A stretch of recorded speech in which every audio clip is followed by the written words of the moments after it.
Heat up the part you want to solder. Yep. So you see one of those pins? Touch that pin and touch the pad. Okay, there you're only touching the top. You screwed up again. Oh shit. The pad is in like the hole it's going through. Yeah. This is not my first language, leave me alone. All right, that's great. So now with your other hand, you're gonna start pushing in solder from the opposite direction. Oh yeah, you had some solder on the tip already, so it already melted, but you're gonna add some more. Just right.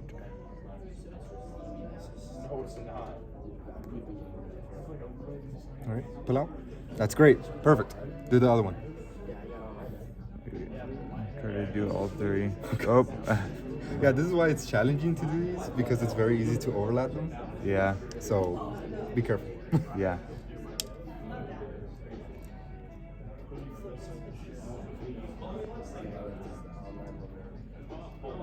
Great.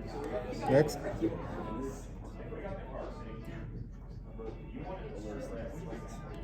Let me pull out. These look great. Yeah. Aside from the Rub it off and put it in the holder. Great.